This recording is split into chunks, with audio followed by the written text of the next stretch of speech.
I see a couple of young adults right there. How old are you guys? You 13. Wow. And next to you? How old are you? You're 10. Okay. I am so sorry for what Martin said. 10 years old. But you know what though? I can't feel too bad because you know what? 10-year-olds are young adults. You are a young adult. I don't see you as a kid. A kid to me, first of all, is someone who doesn't have access to the internet.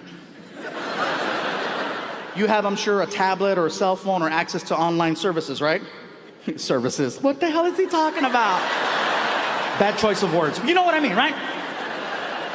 You've probably seen and heard a few things already, and the parents are like, no, not my child. No, I locked their phone. Yeah, but you don't lock their friend's phone. I feel bad whenever I say something that's kind of like risque, whenever parents bring like a 4-year-old, 5-year-old, 6-year-old, and yes, it happens. Then I feel bad because then I'll meet them after the show and I'm like, I am so sorry for what you heard me say. And it's always funny to see the parents say, oh, they hear worse at home. Nothing like watching a 4-year-old confirm that, you know, just...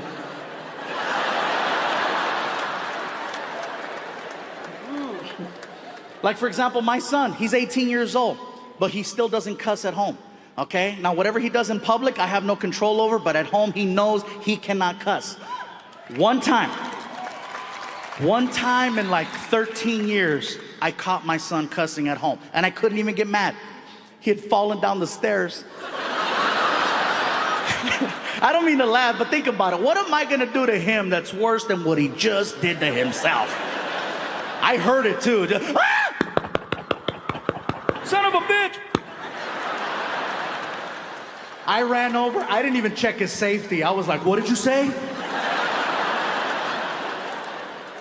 Hey, you earned that one. I said, if you want to say the F word, next time let me push you. That's when I knew he fell hard. Really? No, get up here, come on. Well, cool, welcome you guys. I hope you have a good time. I know you're getting nervous, Dad. You see me talking to you, you're like, what's he telling my son? No, nothing. Nothing, being cool, but thank you for trusting me to bring your kids to the show. For your young adults, sorry. Thank you for trusting me to bring your young adults to the show. And by the way, I know I keep pointing at people in the front right here. If you're here tonight with someone you have no business being here with, and you see a camera coming by, just be like, hey. Victory! They're very respectful. They'll go to the next person. Don't even worry about that.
So I got some tweets about the first show. People were asking Martin because, you know, people saw Stand Up Revolution Season 1 and they noticed that your hair is different. Your hair is actually 3 inches longer than it was last year.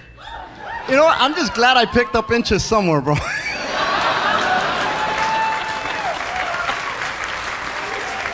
I'll take it. Well, it's different, bro, because last year, you know, it was getting longer, kind of starts getting, now you're bringing back the 80s, bro. I wish I could bring back the 80s. I went hard in the 80s, bro. You know that show, Remember the 80s? Mm-hmm. I'm glad they made it, because I forgot half the crap that I did. And you guys have no idea. This man right here, okay? If he looks like a rock star, it's because he is. He parties hard. I know how hard he parties. Ozo knows how hard he parties.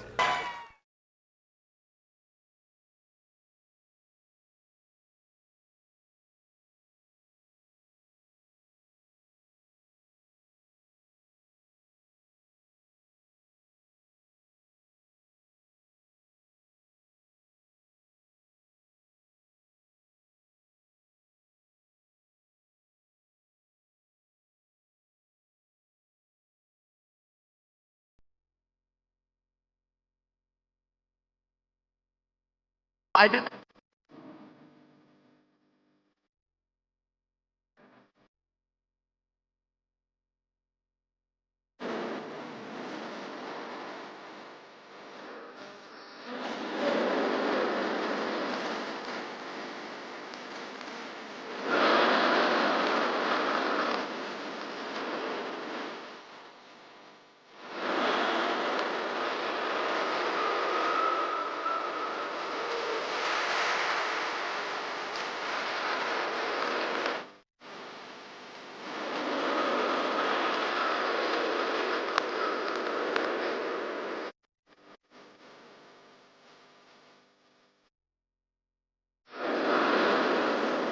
And that's another thing that's changed, you guys. My son Frankie is now 18 years old and 1 week away from graduation.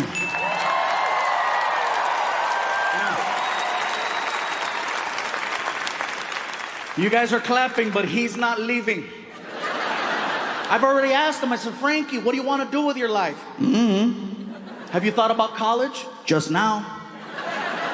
I'm like, Frankie, you do realize that all you need to do is get accepted. I tell a lot of jokes. I will pay for your entire college education, no matter where you want to go.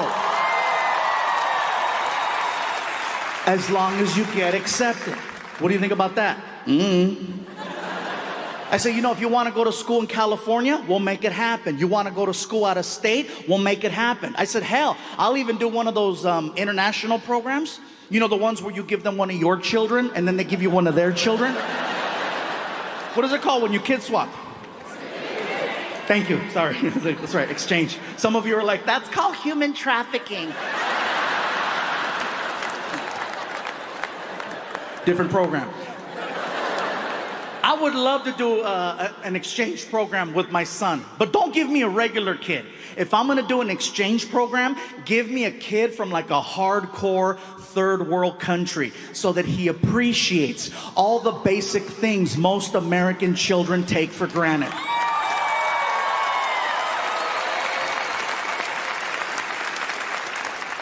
That's why I say, give me little Tombutu.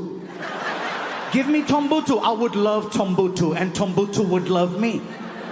Mr. Fluffy, Yes, Tombutu. I was wondering, what time do we go to sleep? You go to sleep whenever you like. This is your room. We sleep next door. All of this is for Tombutu? Yes, all of this is for Tombutu. In my village, 2 families sleep in an area this big. Well, here in America, one big-ass Mexican kid sleeps right here. Enjoy. And then I would take him to like IHOP or Denny's and let him order whatever he wants and just watch him lose it. You know?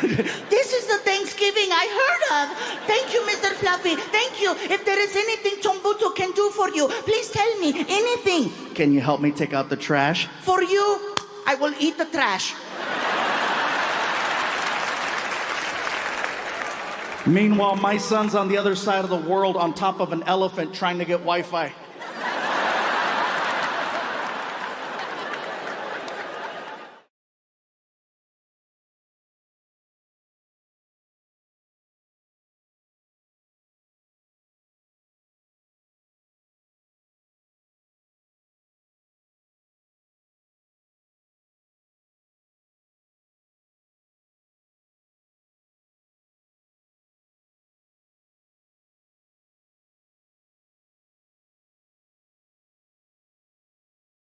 Do you think your mom would like to meet Vicente Fernandez? right now. I said, Emily, let me tell you something. If she says no, I want to meet him. I'll be right back. Ama, dime, mijo. Emily wants to know if you would like to meet Vicente Fernandez right now. Mijo, that sounds nice. All right, Emily, she's in. Emily goes, is she even a fan? I go, trust me, that's her reaction. She's good. She has the whole house covered with Vicente Fernandez records and cassettes. Okay, we're good. So Emily comes back and she puts these special VIP bracelets on us with a little click, and she walks us through a door into the backstage area. As soon as we went through the door, I knew exactly where we were. I was just there a week ago. So I got my mom arm in arm, and we're walking down the hallway, okay? Come on, Ma, let's go. Let's go. We're walking down the hallway, and we're getting closer and closer to Vicente Fernandez's dressing room. The door is wide open, and I can hear a commotion coming out of the dressing room. And then a man and a woman exit the room, and the man is holding onto the woman's shoulders, and he's like, it's okay, it's okay, it's okay, it's okay. And the woman looks destroyed, okay? Mascara's running down her face. My mom sees that, and she's like, Mijo, did you see that? Did you see what the mascara? What the mascara parece puta la cabrona.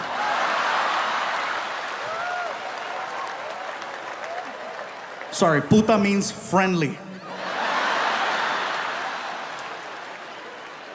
So we get by the door, and the closer we get, we start to see a guy in the room. He comes to the door. In the room, there's three people, okay? There's Vicente Fernandez, the photographer, and a handler. The handler comes to the door, and you can tell by his voice that he works for like a Mexican radio station, because he's got that voice. You know, like, hola, hola, pásale, pásale. Pásale in Spanish means come on in. So we start to walk into the room. And let me tell you guys something. If you grew up listening to Vicente Fernandez from a young age and you get the opportunity to meet him, it is seriously a religious experience. My mom and I are entering the room. The only thing missing is the freaking Dominus Patris el nombre de San. You don't look at him, you look at the floor. Out of respect, you just look at the floor. Come on, Ma. We get all the way up to him, and I see boots. And when I see the boots, my mom and I both just...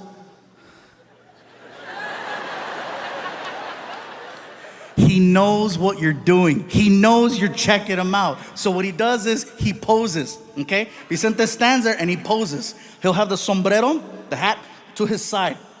And then he doesn't look at you. He looks away. And he sticks his chest out. And he stands there looking like a big-ass bottle of Tapatio at Costco.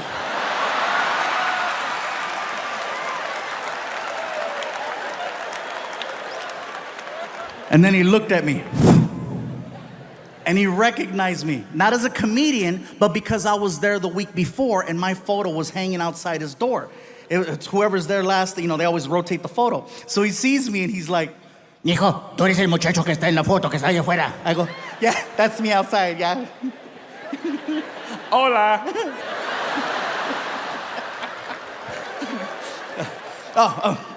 Vicente, I'm sorry. Le presento mi mamá. I'm like, oh my God, I think I just offered up my mom to Vicente Fernandez. She's like 73, better late than never, Ma, get him. My mom starts walking up to Vicente. He was so nice. He goes out to shake my mom's hand, and my mom grabs his hand. And I don't know where she got this strength and energy from, but she grabbed him and pulled him in. Hard, like the video game. Get over here. And then hooked him. She hooked him and she starts screaming into his chest, Mi Chente, Mi Chente, Mi Chente. I'm like, oh my God, she's getting horny.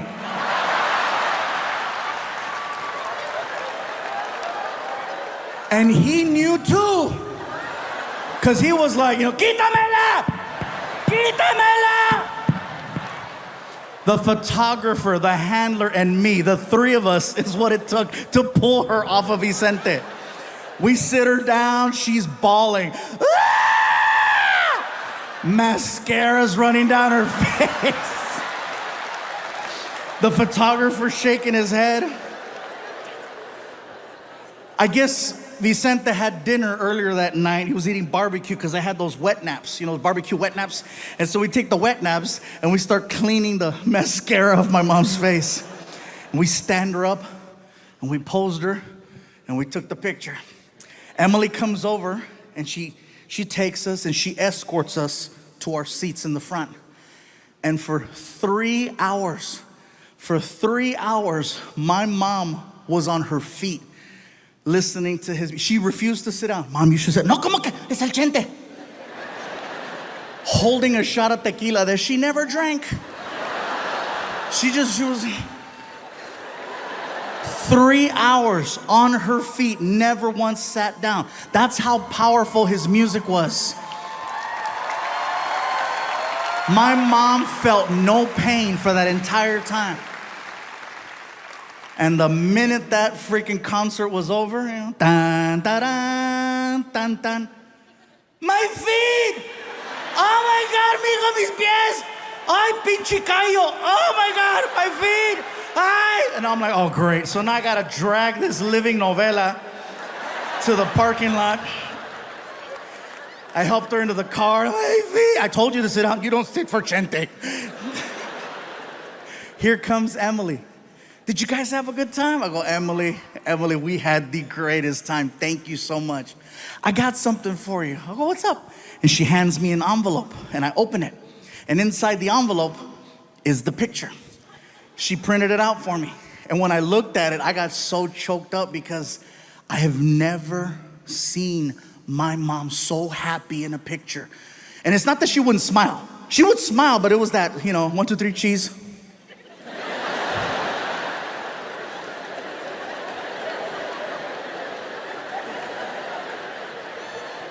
But this one was like, and what makes it extra special is that is the last photo I have of my mom, and she was the happiest. And I know that that moment wouldn't be possible if I did not do this for a living.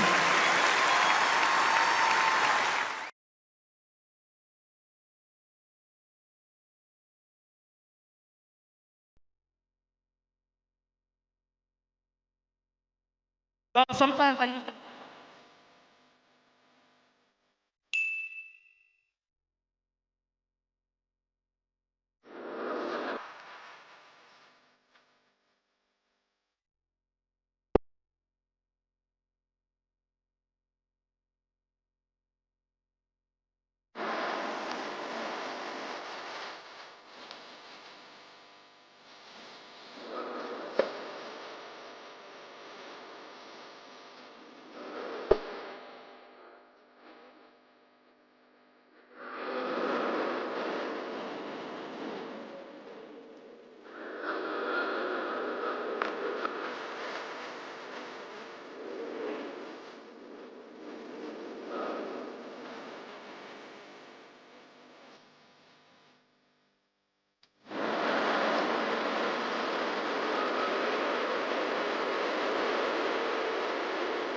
hell yeah, man.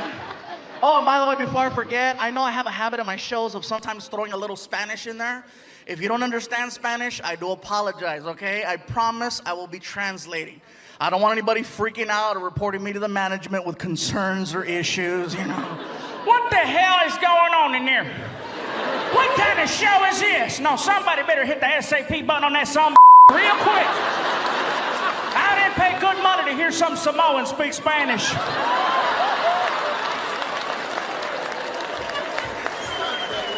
I'm not Samoan, I'm fluffy.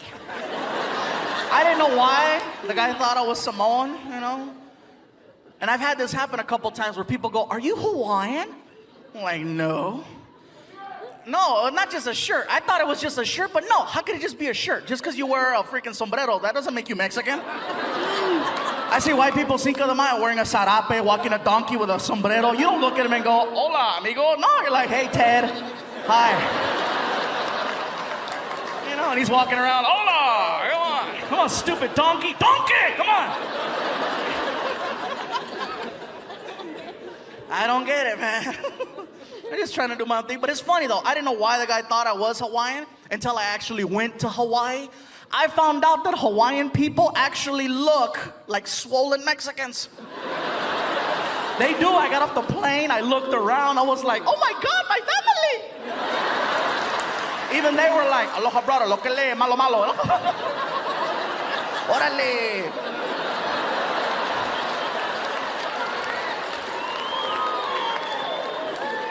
I loved Hawaii. Hawaii was great, man. They have a lot of different cultures there. They have a lot of Asian people. A lot of Koreans. I know this because I got a couple of shirts tailored at some places, and every time I'd go in, it was always a Korean lady. An older Korean lady who was mean. I'd walk in, and this one lady always had a comment to make. I'm there for a week, and every day she had a different comment. I walk in one day, and I couldn't say anything either because she was 75 years old. I can't say nothing back, you know, but there I am walking in. The lady behind the counter, Oh, look at who's here. Look at who's here. Oh, we're gonna work hard today.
As I say, drive.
But I know something.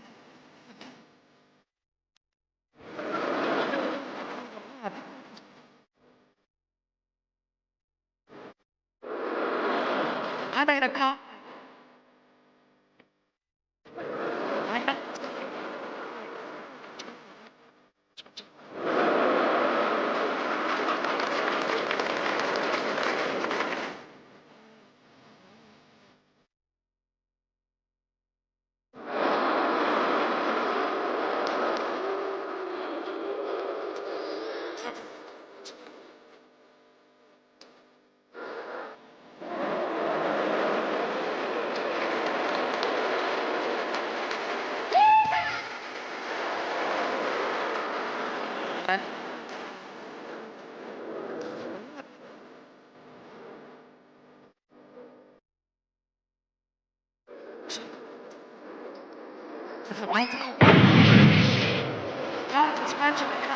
We can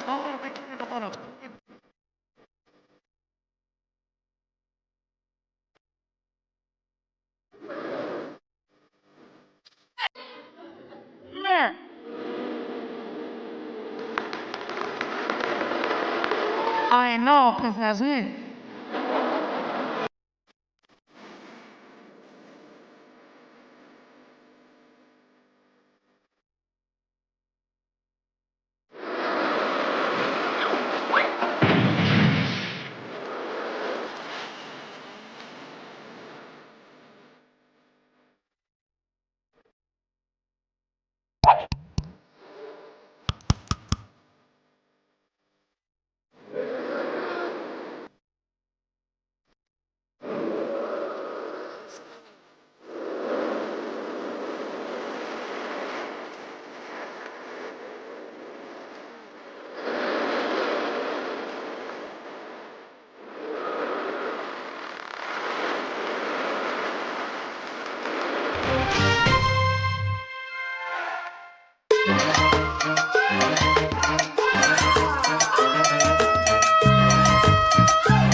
Australia, much like us in America, has its list of priorities. You know what's not on their list? Political correctness. They do not care about your feelings. It's like a country full of Daves. Believe it or not, it's very refreshing to be around such a large group of people who speak their minds so freely. And if you know that before you go there, you're gonna have an amazing time. But if you don't know that and you show up, it is a culture shock and a half, because I showed up and I didn't know.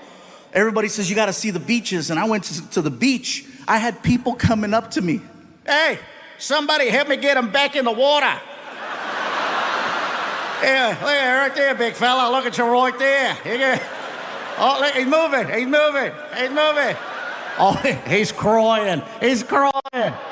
We did a show over in Northern California at this comedy club called The Punchline. After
this is my friend Charles. He's a huge fan. Tell him, Charles, tell him. And then his buddy steps up and he's like, listen.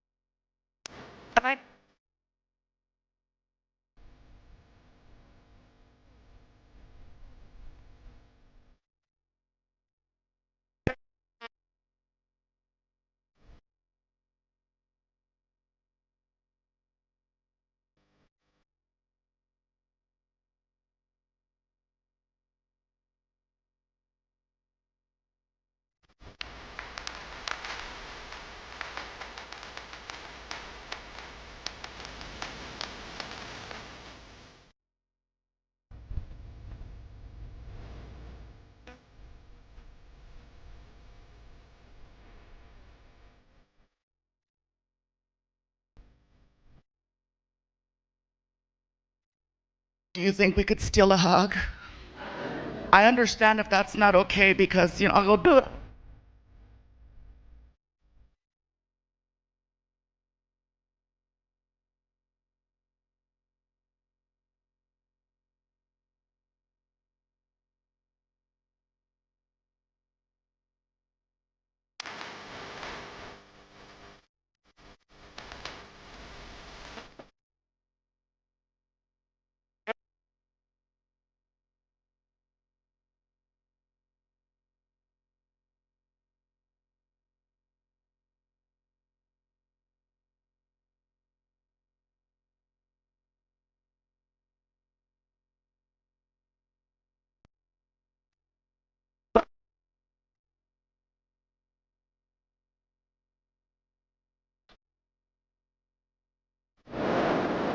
Oh, South Florida, it did something for my self-esteem to know that I could make their day. They're walking away.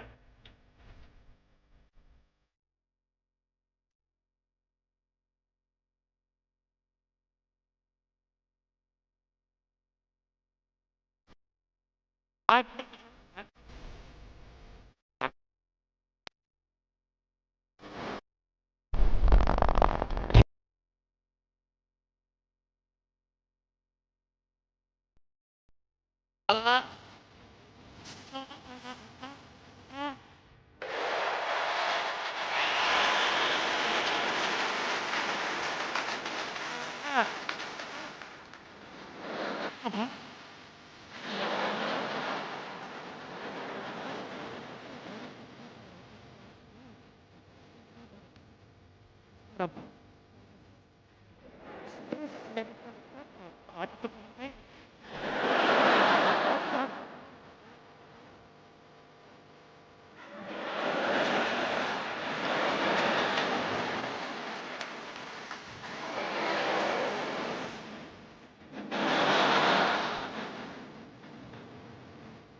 That's all.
A lot of people are wondering, yeah, are those stories true? Yeah, they're real. First of all, that's why I have them on the show, so people can say, oh, there is an actual Martine. Hell yeah, he's very real. Look at him. You can't fake that.